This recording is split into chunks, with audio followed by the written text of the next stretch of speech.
Boa noite, igreja. Graça e paz. Amém? Bom estar com os irmãos aqui de volta, depois de um período aí de descanso. Podemos aí renovar um pouco as forças, animar o coração, a mente, o espírito e o corpo também para 2026. Creio que 2026 vai ser um ano de bênçãos, muita semeadura e colheita também. Espero que você esteja na mesma expectativa. Quero compartilhar com vocês uma novidade nesse período, nas últimas semanas, conversando com o Ministério Infantil, professores de escola dominical. Nós achamos por bem criar uma nova sala de escola dominical, que vai atender a faixa etária dos 12 aos 16 anos. Então eu queria convidar famílias, os pais, tragam seus pré-adolescentes ou já adolescentes para participar dessa nova sala, para serem ministrados na palavra de Deus. Nós já temos aí liderança para essa sala, estamos angariando alguns professores também para conduzir a caminhada dessa nova sala. E nós vamos precisar da ajuda de quem vai participar dessa sala para o nome da sala, ainda não temos o nome. Então, uma das primeiras providências que os alunos vão tomar junto com os professores é um novo nome para essa sala. Então venham, tragam crianças, adolescentes, de 12 aos 16 anos para participar dessa nova classe, receber instrução da palavra de Deus.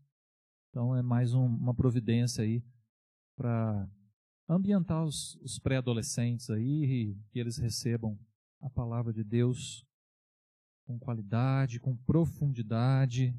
Para isso nós precisamos do compromisso, da assiduidade dos irmãos, famílias, trazendo seus filhos, para que eles sejam ministrados na palavra de Deus. E desfrutem aí desse esforço de atender essa faixa etária da pré-adolescência que é tão importante, né?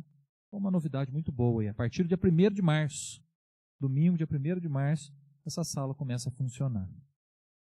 Então, ore por isso também. Vamos à palavra de Deus, Isaías capítulo 6. Quero compartilhar com vocês o que Deus tem falado ao meu coração. Vocês vão notar que quem estava lá na segunda igreja vai perceber alguma coisa da pregação do pastor Galdino. Quem estava aqui no último domingo vai perceber alguma coisa da pregação da Isolina. E a hora que eu ouvi a pregação do pastor Galdino, e depois no domingo ouvi a pregação da Isolina, eu falei, meu Deus, eles estão copiando o sermão que eu vou fazer domingo que vem. Mas aí eu parei um pouquinho e pensei, falei, não, é o Espírito Santo nos direcionando em algumas coisas que nós precisamos conversar, ouvir, e a palavra de Deus está trazendo à tona isso. E esse é o mistério maravilhoso do agir do Espírito Santo e da palavra de Deus. O Espírito Santo vem trazendo à tona questões, assuntos que nós precisamos falar, ouvir e destrinchar em alguns momentos, né? Então eu entendi que é isso. Isaías capítulo 6, de 1 a 8. Na verdade, eu já fiz uma ou duas vezes aqui, eu quero fazer de novo um sermão de trás para frente. Só mineiro faz, né? Sermão de trás para frente. Nós vamos começar lá no finalzinho do versículo 8. Olha aí, o que diz no finalzinho do versículo 8. Eis-me aqui, envia-me a mim. São palavras do profeta Isaías, que ele está dizendo diante do Senhor, diante do trono de Deus, na presença de serafins, depois de desfrutar de alguns momentos e ambientes, que nós vamos falar muito sobre isso. Mas eu queria instigar você a pensar junto comigo, um profeta, um servo de Deus, olhando para o Senhor e dizendo, eis-me aqui, envia-me a mim. Que encontro! Esse é o ápice do encontro, onde um ser humano teve o privilégio de ver a glória de Deus e olhando para a glória de Deus, a resposta que ele dá a isso é essa, eis-me aqui, envia-me a mim. A pergunta é, o que aconteceu antes para chegar nessa resposta assim tão pronta, tão simples, direta, mas objetiva, natural? O profeta falou de imediato, eis-me aqui, envia-me a mim. O que aconteceu para chegar nisso? Nessa disposição de servir a Deus, de pregar a sua palavra, por mais difícil que seja, nós temos aqui um profeta animado, nós temos aqui um profeta disposto, colocando a sua vida nas mãos de Deus. E eu quero, junto com você, olhar como que ele chegou nisso. Como que o profeta chegou nessa disposição, nesse compromisso, nesse entusiasmo, com tanta naturalidade, ele dizendo, eis-me aqui, envia-me a mim. Porque eu quero, é lógico, que ao final desse culto, eu e você saiamos daqui dizendo a mesma coisa. Eis-me aqui, Senhor, envia-me a mim. Amém? Muito bem, então vamos ler desde o começo agora. No ano da morte do rei Uzias, eu vi o Senhor assentado sobre um alto e sublime trono, e as abas de suas vestes enchiam o templo. Serafins estavam por cima dele, cada um tinha 6 asas, com 2 cobria o rosto, com 2 cobria os seus pés, e com 2 voava. E clamavam uns para os outros, dizendo, Santo, Santo, Santo é o Senhor dos exércitos. Toda a terra está cheia da sua glória. As bases do limiar se moveram à voz do que clamava, e a casa se encheu de fumaça. Então disse eu, ai de mim, estou perdido, porque sou homem de lábios impuros, habito no meio de um povo de impuros lábios, e os meus olhos viram o Rei, o Senhor dos exércitos. Então um dos serafins voou para mim, trazendo na mão uma brasa viva que tirara do altar com uma tenaz. Com a brasa tocou a minha boca e disse, eis que ela tocou os teus lábios, a tua iniquidade foi tirada e perdoado o teu pecado. Depois disto ouvi a voz do Senhor que dizia, quem enviarei? E quem há de ir por nós? Disse eu, eis-me aqui, envia-me a mim. Amém. Culto missionário, meus irmãos, é um culto para levar o nosso coração a ter paixão pela missão missionária, pela obra de Deus. E a gente responde a isso, sustentando a vida dos missionários, que o presbítero Paulo nos conduziu muito bem aqui no momento de ofertório, para a gente investir na vida daqueles que estão pregando a palavra em locais mais distantes, difíceis, desafiadores, onde nós não vamos. Mas a segunda motivação do culto missionário é lembrar que nós somos chamados também. Isaías está sendo chamado para trabalhar, para servir ao Senhor. Mas antes disso, antes de Isaías responder, ele é levado para alguns ambientes. E eu queria conversar com você sobre esses ambientes que Isaías passou, antes dele dizer, eis-me aqui, envia-me a mim. E eu acredito que são ambientes que nós precisamos frequentar. Eu e você precisamos criar esses ambientes e frequentar esses ambientes diariamente. Se a nossa intenção em 2026 é pregar o Evangelho, é levar o nome do Senhor, é proclamar a boa nova de Jesus, nós precisamos então frequentar esses ambientes que Isaías frequentou. E eu quero compartilhar com você. São 3 ambientes que Isaías frequenta aqui, que Deus vai levando, né, nessa visão sobrenatural, nesse encontro com o Senhor todo especial. E antes de chegar no chamado, antes de chegar no aceite de Isaías, o profeta então passa por esses ambientes. O texto já começa falando de um contexto complicado. Vocês notaram? O texto começa falando que no ano da morte do rei Uzias, o que já mostra para nós um tempo difícil, um tempo de crise. O povo de Israel teve sucessões de reis muito difíceis. O rei Uzias foi um rei bom, um rei temente ao Senhor. A ausência de um rei que temeu a Deus trazia expectativas difíceis para o povo. Quem vai reinar? Será que o filho dele vai ser um bom rei? Será que vai ser um rei competente igual ele foi? Uzias começou a reinar com 16 anos de idade e foi um bom rei. Nesse contexto difícil, nesse contexto de sem saber o futuro, de expectativas, Deus chama o profeta para anunciar a sua palavra. Deus nos chama hoje também em tempos difíceis, em tempos de crises. Então faz sentido a gente frequentar os mesmos ambientes que Isaías frequentou. O primeiro ambiente que Isaías é levado nessa visão é o ambiente da adoração e da contemplação. Não sei se vocês notaram, mas o texto falou que assim que Isaías chegou, ele viu o Senhor assentado num sublime e alto trono. O texto fala das vestes, né, que parece que cobriam quase todo o lugar, todo o chão do lugar. No alto do trono, serafins voando.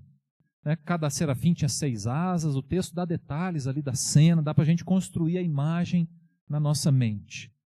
Mas o que eu quero chamar a nossa atenção, e eu acredito que o texto nos chama a atenção para isso, é o que esses serafins estavam fazendo. O texto diz que eles voavam e eles diziam uns para os outros, meio que olhando uns para os outros: Santo, Santo, Santo é o Senhor dos exércitos. Toda a terra está cheia da sua glória. E eles proclamavam isso. Na teologia a gente estuda a tríplice proclamação da santidade do Senhor, que a gente encontra em Isaías e encontra lá em Apocalipse também. Uma declaração de que Deus é santo, santo, santo. Isaías é levado, meus irmãos, para um ambiente de adoração. Um ambiente onde os anjos estão declarando que Deus é santo. Um ambiente que está levando Isaías também a declarar que Deus é santo e saber que ele está diante de um Deus santo. Esse é o primeiro ambiente que Isaías é levado, um ambiente para adorar a Deus, ou seja, exaltar quem Ele é e também contemplar o que Ele faz. Trata-se de um ambiente de intimidade, de comunhão, que na maioria das vezes nós hoje chamamos de vida de oração.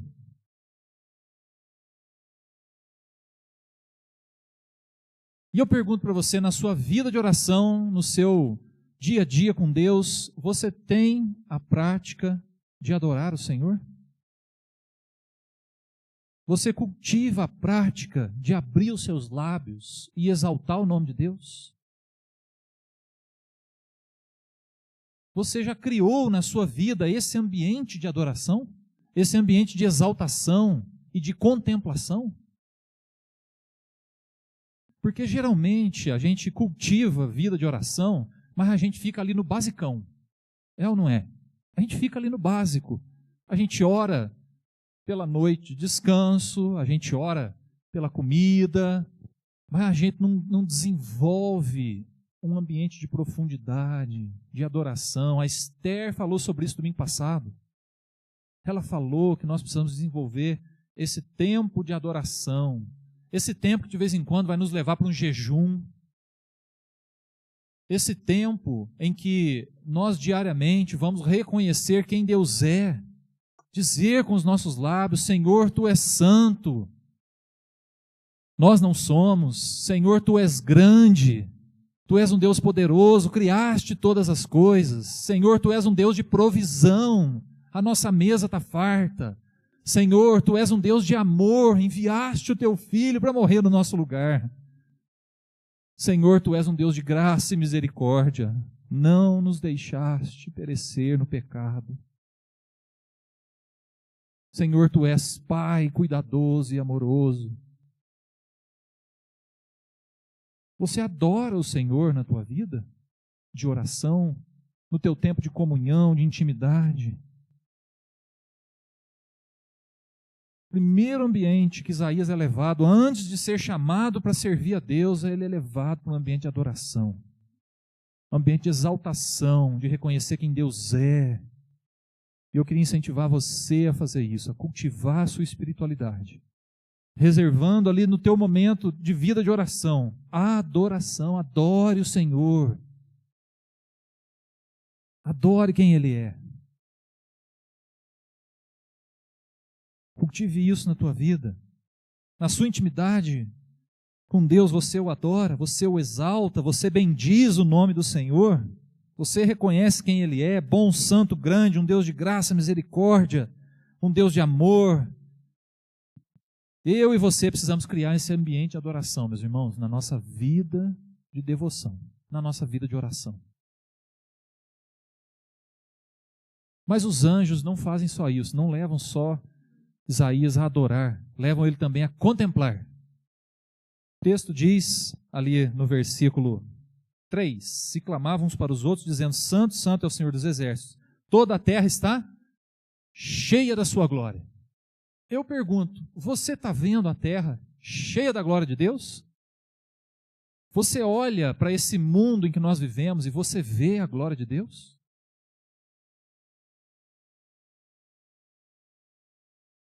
Porque tem muito crente que dá a impressão que a gente vai conversar com o crente, e o crente ele é pessimista. Ele olha para o mundo e ele só vê desgraça.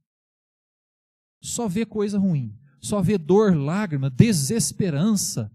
E nós temos aqui uma cena em que os anjos estão chamando Isaías, que acabou de vir de um contexto difícil, um contexto onde o rei havia morrido. Talvez o povo estivesse sem esperança e os anjos estão dizendo, toda a terra está cheia da glória do Senhor.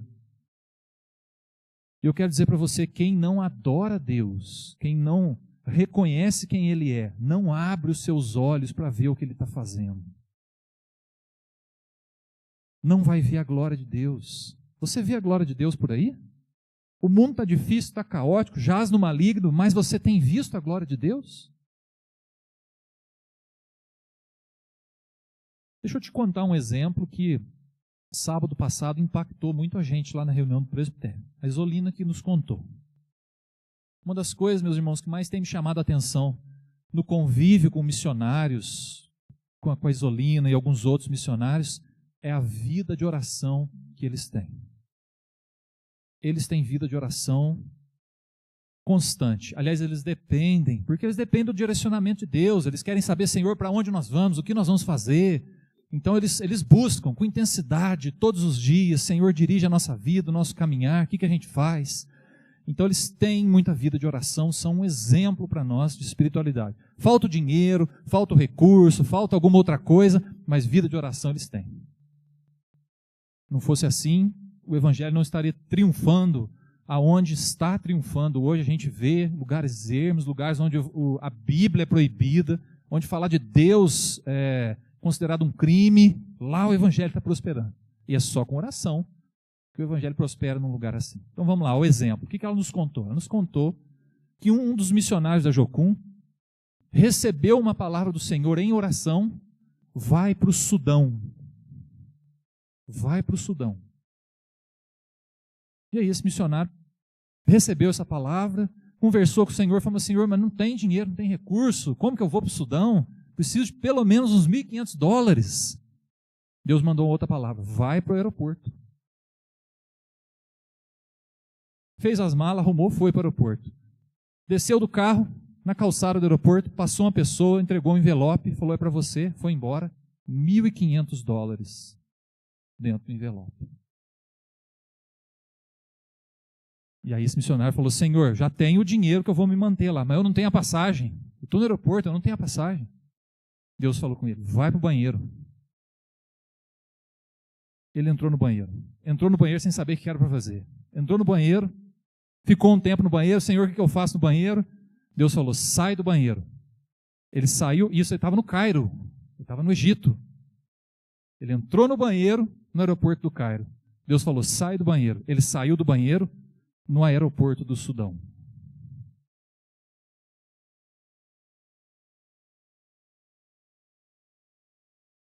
Bugou a sua mente? Pois a reação de vocês foi a mesma dos pastores lá do presbitério. Tem um amém aí para isso? Você crê nisso? Vida de oração, meus irmãos. Quem não adora a Deus não vai ver a glória de Deus. Quem não tem intimidade, vida com Deus em oração, como que vai esperar grandes coisas? O inesperado. E isso é bíblico. Você sabe que Deus já fez isso com Filipe. Tirou Filipe de um lugar, levou Filipe para outro lugar. É bíblico. E aí o mais engraçado foi a Isolina, que chegou para o líder dela. Falou assim, você ouviu a história desse menino? Aí o líder falou, olha, ouvi, por quê?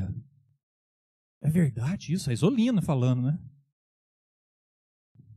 Aí ele falou assim, peraí, me explica qual que é a sua dúvida. Qual que é a sua dúvida? Que isso não pode acontecer? Que Deus não tem poder para fazer isso? Eu preciso saber em qual área que eu preciso orar pela sua vida. Essa foi a palavra do líder para ela.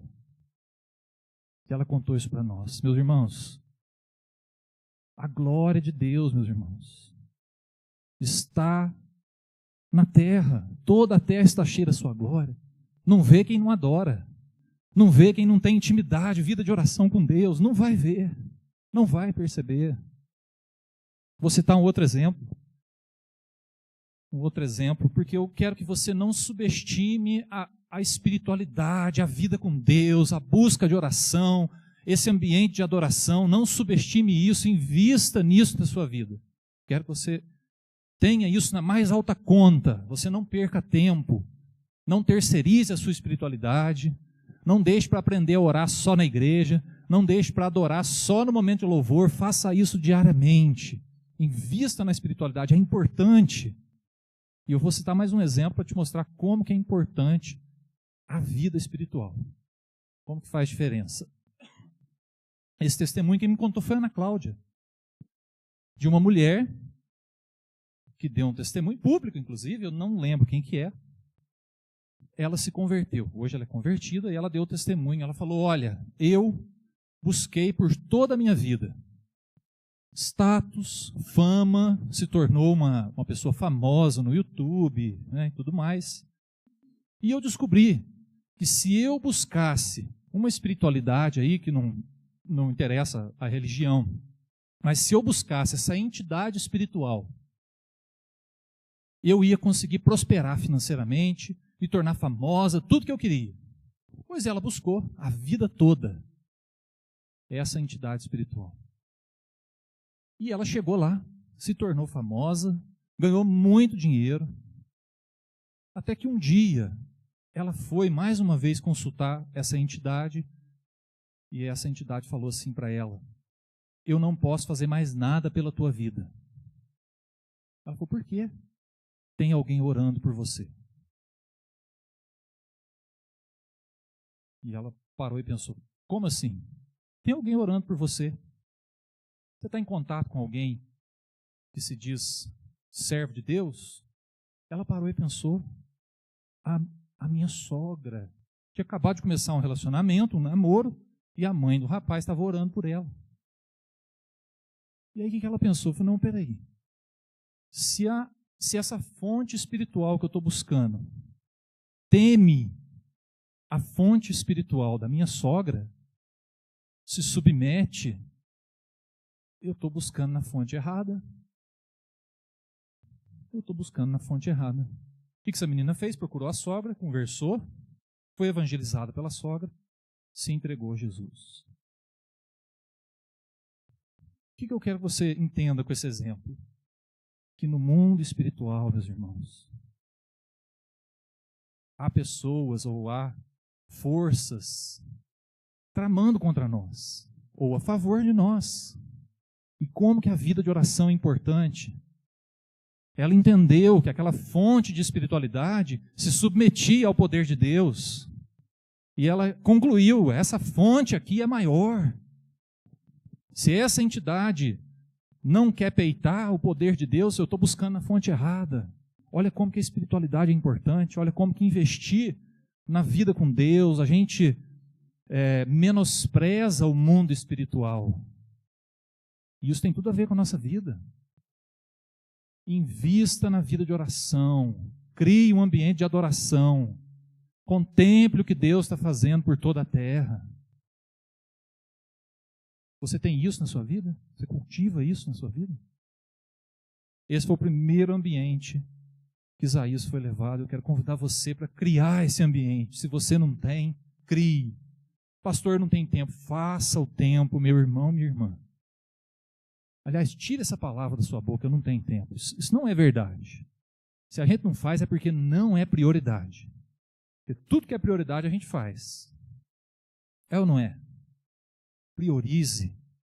Ah, não está dando tempo. Acorda mais cedo, acorda às 5 horas da manhã, vai ter um tempo com Deus. Adora a Deus, exalta o Senhor. Acorda mais cedo, mas não abra mão disso. Crie um ambiente de adoração e contemplação. Segundo ambiente que Isaías é levado, olha comigo, no versículo 5, o próprio Isaías diz assim: ai de mim, estou perdido, porque sou homem de lábios impuros, habito no meio de um povo de impuros lábios. E os meus olhos viram o Rei, o Senhor dos exércitos. Então um dos serafins voou para mim, trazendo na mão uma brasa viva, que tirara do altar com uma tenaz. Com a brasa tocou a minha boca e disse: eis que ela tocou os teus lábios, a tua iniquidade foi tirada e perdoado o teu pecado. O segundo ambiente que Isaías é levado é o ambiente do arrependimento, da contrição. Quem passa pela adoração, pela contemplação, quem conhece o Senhor, vê que Ele é santo, santo, santo. Não tem como a gente não reconhecer a nossa miséria. E a reação de Isaías foi essa: ai de mim. Em outras palavras, ele está dizendo: eu estou lascado, porque eu sou pecador. E eu estou diante de um Deus que é santo, santo, santo. Mas tem solução. O texto nos mostra que a solução veio. Mas o que eu queria compartilhar com você, meus irmãos, é que quem passa pelo ambiente da adoração vai também no ambiente da contrição, do arrependimento. Para quê? Para reconhecer a sua miséria diante de Deus, para pedir perdão pelos pecados, para vencer barreiras, vencer fraquezas. É ali que a gente vai ter essa luta, nesse ambiente. Adore a Deus, contemple o Senhor, reconheça as suas limitações, peça perdão pelos seus pecados, faça isso diariamente, crie esse ambiente também de reconhecer os seus pecados. Eu estava lendo há um tempo atrás um livro, se eu não me engano, do Spurgeon, grande pregador do início do século passado. E ele diz assim: não podemos ousar em oração pedir nada ao Senhor sem antes reconhecer diante dele a nossa miséria. Então ele incentiva todo mundo a, antes de abrir os lábios para pedir alguma coisa para Deus, reconhecer: Senhor, nós não somos ninguém. Nós não merecemos o teu favor, a tua graça, a tua misericórdia, o teu perdão. Não merecemos o sacrifício de Jesus. Quem somos nós, Senhor Deus, para nos achegarmos a ti? Ele incentiva a gente a ter essa postura de nos humilharmos diante do Senhor. Esse é o segundo ambiente que Isaías é levado, para ter então o perdão dos seus pecados.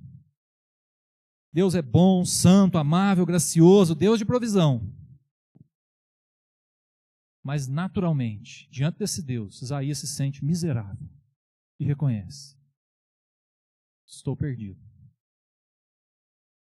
E eu e você precisamos cultivar esse ambiente de arrependimento, de contrição, de reconhecer sentimentos negativos. Senhor, aquela situação com o vizinho, com o amigo de trabalho, com o irmão da igreja, me incomodou, me trouxe sentimentos ruins. Perdoa, Senhor Deus, as minhas limitações. Me faz vencer isso. Qual é o caminho?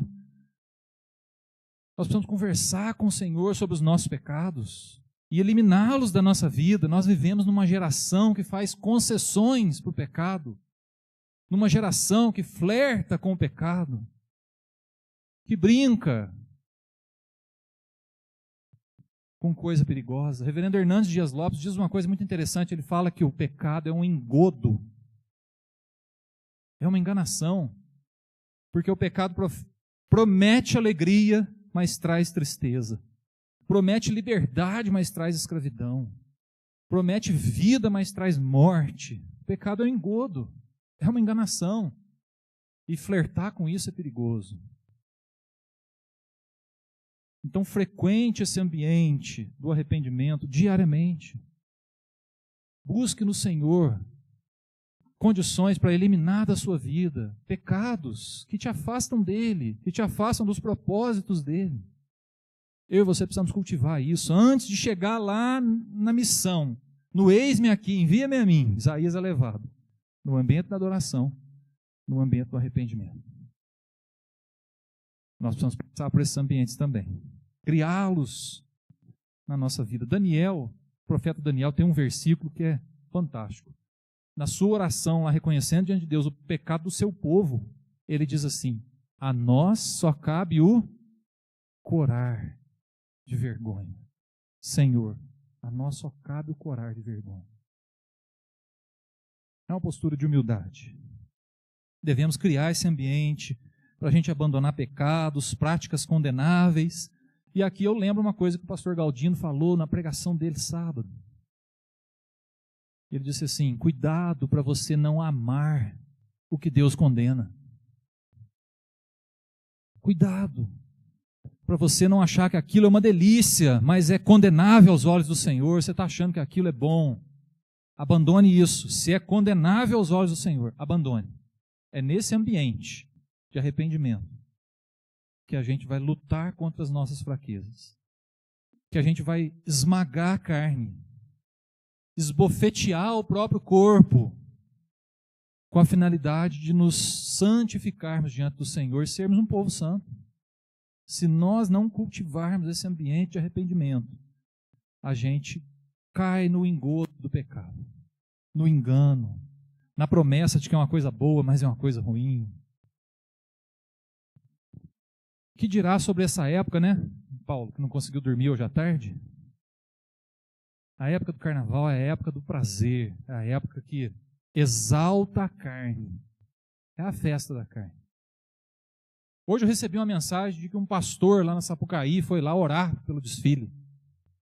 Está vendo, meus irmãos, como é que nós vivemos numa geração que faz concessões para o pecado? Que aplaude o que não é para ser aplaudido? Não faça concessões, porque senão vai ser muito difícil você abandonar pecados. Aqueles pecados que a gente cultiva, né? Já falei isso aqui, tem gente que cultiva pecado como se fosse um pet. Cultiva o pecado, leva ele para passear, dá banho nele, mas não se livra dele. Não é para se livrar do pet, viu? É para se livrar do pecado. O pet pode cuidar. Mas não cultiva o pecado, não. Porque na hora da gente se desvencilhar dele, é muito difícil, é uma luta.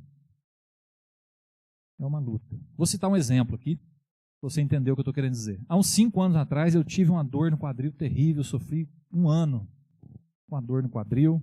Eu lembro até hoje o dia em que eu me vi livre daquela dor. Deus me curou daquele tempo difícil. Foi no dia do batismo da Clarinha, filha da Cacá e do Guga. No dia do batismo da Clarinha, Deus me libertou daquela dor. Foi terrível. Uma das coisas que algumas pessoas sugeriram vários tratamentos, né? Toma isso, faz esse alongamento, vai no massagista, vai. Alguém falou, faz RPG. Eu fui fazer o tal do RPG. Vocês já foram? Não sei quem já foi aqui. Pastor Walter, eu sei que já fez RPG. Primeira vez, a moça falou assim, eu tenho que te colocar na máquina. Eu falei, que máquina, gente? Ninguém falou nada de máquina. Né? É um negócio assim que põe você numa mesa, levanta as tuas pernas, amarra a tua perna lá num negócio lá, a perna fica suspensa, põe o braço assim, e aí ela falava assim, agora eu vou deixar o seu corpo reto. Eu falei, ok. Eu, não sei se todo mundo sabe aqui, eu sou deficiente, eu tenho uma perna maior que a outra, dificilmente alguém vai me deixar reto. Porque a minha coluna é um S, eu tenho lordose, eu tenho escoliose, cifose, eu tenho tudo na coluna, que alguém não gosta de ter, eu tenho. Eu falei, gente, já vai me deixar reto. Beleza, falei, que legal, vai ser a primeira vez na vida, né? Sentei, deitei na mesa, pus a perninha para cima, ela falava, põe o braço para cá, um pouquinho mais para cá, agora eu vou mexer, não sei, mexia assim, agora o ombro, assim, ela vinha, ajeitava o ombro assim, e a perna assim, no final, meus irmãos, eu estava assim, ó. E ela falou, agora você está reto. Eu falei, meu Deus, como assim? Agora, ela falou, agora você está retinho aqui ó, na linha da mesa, assim, a tua coluna, com o pescoço, com o ombro. Eu falei assim, olha, eu estou me sentindo o Frankenstein. Eu estou me sentindo todo torto. Como que agora eu estou reto? Ela falou, tá. E eu achei aquilo tão esquisito. O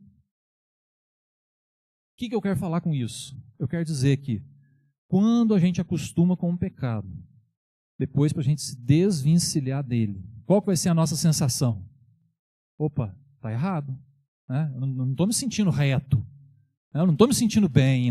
Alguma coisa está esquisita, está fazendo falta. Essa é a sensação da gente cultivar alguma coisa que não é boa e depois a gente tentar se desvencilhar dela. Ela vai fazer falta. Porque a gente achava que era uma coisa boa, mas não é. Vão lá para vocês fazerem o RPG, vocês vão ver. A moça, alguém lá vai fazer você se sentir reto. Eu não me senti reto, não. Meus irmãos, nós nos acostumamos com o pecado e depois nós temos dificuldade de abandoná-lo. Cultive na sua vida, crie esse ambiente do arrependimento. Não deixe de passar por esse ambiente diariamente, reconhecer diante de Deus quem você é, as suas limitações, suas fraquezas. Algumas pode ser que as pessoas saibam, outras pode ser que ninguém saiba, mas você as tem, eu as tenho, e nós precisamos lutar contra isso, esmurrar o nosso corpo para vivermos em santidade diante de um Deus que é santo. Não tem como a gente adorar um Deus santo e depois a gente não passar pelo ambiente do arrependimento. Para que a nossa vida seja santificada e a gente receba o bálsamo da brasa viva sobre nós, trazendo perdão, libertação, nos colocando de volta nos trilhos do Senhor. E a gente ouvir graciosamente nos nossos ouvidos: o teu pecado foi perdoado. Para isso a gente tem que passar no ambiente do arrependimento. Cultive isso na tua vida. O último ambiente que eu queria compartilhar com você, para a gente encerrar, é o ambiente da consagração. Olha aí, vamos ler o último versículo de novo. Depois disso ouvi a voz do Senhor que dizia: a quem enviarei e quem há de ir por nós? Essa é a pergunta que ecoa. Essa é a pergunta que ecoa no coração de todo cristão que serve a Deus com compromisso. Essa é a pergunta que ecoa na pessoa que busca a Deus em adoração, que busca a Deus em arrependimento. Naturalmente, essa pergunta vem aos nossos ouvidos: a quem enviarei? Quem há de ir por nós? Vocês imaginam a cena dessa pergunta? Deus no seu trono, serafins em volta. Eu imagino Deus chamando Jesus assim, o Filho, chamando o Espírito Santo assim, sabe, fazendo aquela rodinha assim, para tentar tirar o Isaías da conversa. E quem que nós vamos enviar? Mas falando alto, de propósito, para ele ouvir, para ver se ele reage. O que mostra para mim que Deus não nos obriga a fazer nada. A consagração, ela é um chamado de Deus e uma resposta de quem ouviu o chamado. Deus nunca impeliu ninguém a fazer alguma coisa, nunca coagiu ninguém a fazer alguma coisa, mas foi convencendo essa pessoa ali em intimidade, em comunhão. E quem frequenta o ambiente da adoração, quem frequenta o ambiente do arrependimento, vai ser chamado pelo Senhor. Vai ouvir essa pergunta: quem eu enviarei?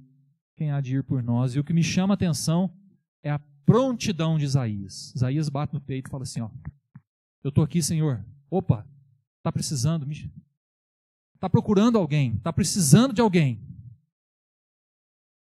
Me encontra. Me encontra. E eu pergunto: essa é a tua oração? No ano que nós nos propusemos a pregar o Evangelho, Senhor, me encontra. Está precisando pregar de alguém que prega o Evangelho essa semana? Me encontra, Senhor. Eu estou aqui, eu quero, estou disponível. Eu acredito que essa disponibilidade, essa prontidão, essa reação rápida, natural, só tem quem antes adorou, contemplou, se arrependeu, santificou a sua vida. E aí vai responder de pronto: eu estou aqui, Senhor. Posso ajudar? Está procurando alguém? Me encontra. Eu quero. Me leva, me usa. Eis-me aqui, envia-me a mim.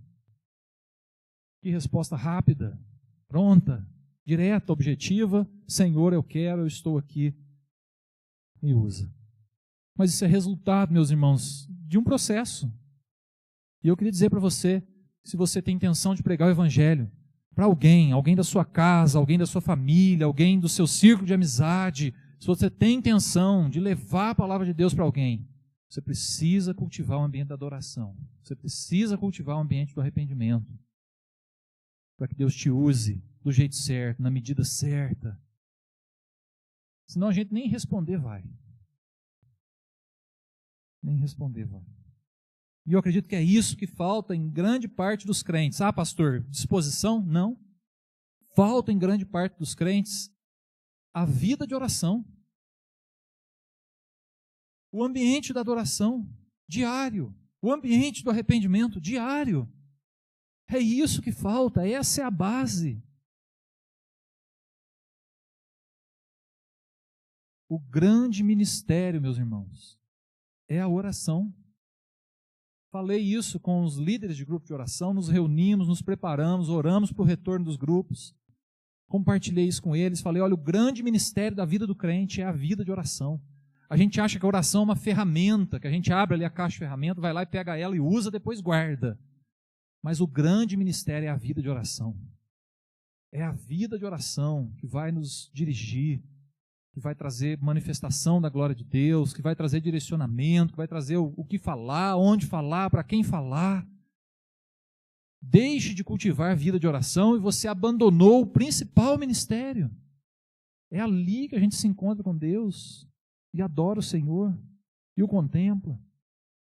É ali que a gente se arrepende dos pecados e se prepara então para ser enviado.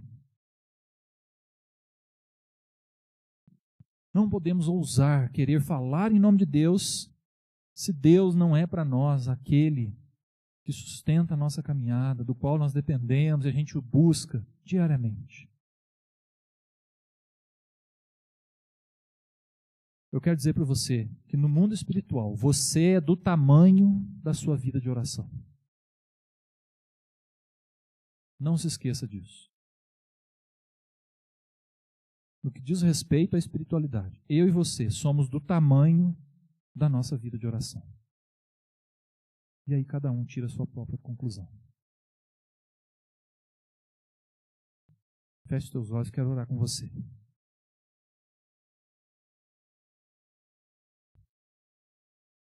Quero convidar você para colocar diante de Deus a sua vida e responder: eu cultivo um ambiente de adoração na minha vida? Ou não, eu não tenho adorado a Deus, eu não tenho exaltado o Senhor diariamente.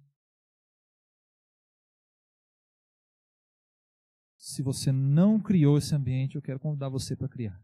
A partir de agora, toda vez você se colocar diante do Senhor, adore o Senhor, exalte quem Ele é. Ele é Deus de provisão, Ele é Deus de cura, Ele é o Criador, Ele te conhece, Ele te quer, Ele te ama. Ele é Deus santo, Deus forte, Deus poderoso. Ele é o nosso Pai, galardoador da vida eterna. Nós precisamos adorar o nosso Deus. Ele é digno, Ele nos salvou em Cristo Jesus. Ele nos garantiu a vida eterna. Precisamos exaltar o nome desse Deus. Fez tudo por nós. Precisamos contemplá-lo. Você tem visto a glória de Deus na terra? Tem visto Deus manifestar a glória de Deus na sua família? No dia a dia? Quem adora vai ver grandes coisas sobrenaturais. Adore o Senhor. Cultive esse ambiente da adoração, da contemplação, mas cultive também o ambiente do arrependimento. Não deixe de confessar os seus pecados e pedir o perdão. Pedir do Senhor a brasa viva que traz o renovo. O sangue de Jesus foi caro, meus irmãos. Que sacrifício caro, caríssimo, caríssimo. Cultivar pecados é desonrar o sacrifício de Jesus. Se você tem algum pecado, eu quero convidar você para abandoná-lo agora. Algo atormenta a sua vida, algo te incomoda, algo precisa ser retirado. Clame ao Senhor, clame Jesus,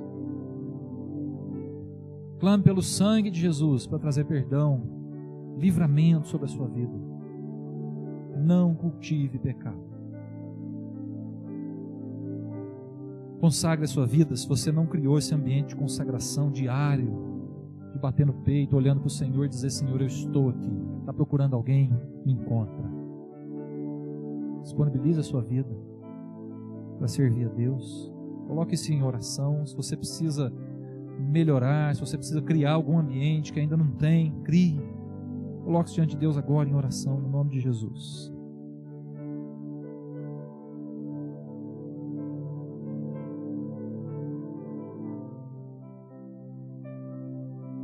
Pai, nós te buscamos nessa noite, Senhor, certos de que Tu és um Deus santo, santo, santo. Rei sobre tudo e sobre todos, o Senhor reina, o Senhor é Criador, o Senhor está sentado num alto e sublime trono. E reina e governa a história, e reis passam, reis caem, outros reis se levantam, governos caem, governos se levantam, e o Senhor segue reinando. E é diante do Senhor que nós queremos criar esse ambiente de adoração, Pai, diariamente na nossa vida, Senhor Deus, exaltando o Teu nome, Pai, declarando quem Tu és, porque o Senhor tem se manifestado nas nossas vidas, se revelado a nós, Pai. Por isso nós queremos diariamente criar esse ambiente de adoração e de contemplação, Pai. Abre os nossos olhos para nós vermos a Tua glória nessa terra, Pai. Para vermos o que o Senhor está fazendo, Senhor Deus. Esses testemunhos que nós ouvimos aqui hoje, Pai, que incendeiam o nosso coração, que mostram para nós que o Senhor está aqui, Senhor Deus, presente no nosso mundo. O Senhor está atuando. As trevas não vão vencer. Em nome de Jesus, Pai. Nós queremos contemplar o que o Senhor está fazendo, Pai. Faz maravilhas ao nosso redor também. O Senhor tem feito, Senhor Deus, lá no Oriente Médio, maravilhas. O Senhor tem se revelado, aparecido em sonhos, pessoalmente. Parece para nós também, Senhor, nós queremos ver a Tua glória. Age aqui no nosso meio com poder e autoridade, Senhor Deus. Nós queremos ver a Tua glória. Mas nós reconhecemos, Pai, que nós somos um povo pecador, de impuros lábios. Não somos dignos da Tua presença, do Teu amor, da Tua graça. Mas diante do Senhor, certos de que o sacrifício de Jesus nos purifica, nós pedimos, Senhor Deus, perdoa a Tua igreja, perdoa o Teu povo. Pai, se tem alguém aqui cultivando algum pecado, com dificuldade de se desvencilhar desse pecado, em nome de Jesus, trabalha essa vida, esse coração, e derrama, Senhor Deus, sobre essa vida libertação, cura, no nome de Jesus. Transforma, restaura, Pai, tira de nós qualquer empecilho, santifica-nos, no nome de Jesus, Pai. E nós queremos dizer, Pai, eis-nos aqui, envia-nos, Senhor, envia-nos a pregar a Tua palavra, envia-nos, Senhor Deus, a levar a Tua luz. Nós consagramos as nossas vidas para a honra e glória do Senhor. Ajuda-nos a criar esses ambientes, Senhor Deus, de adoração, de arrependimento, de consagração, desfrutarmos, Pai, nos deleitarmos em Ti todos os dias, no nome de Jesus. Amém.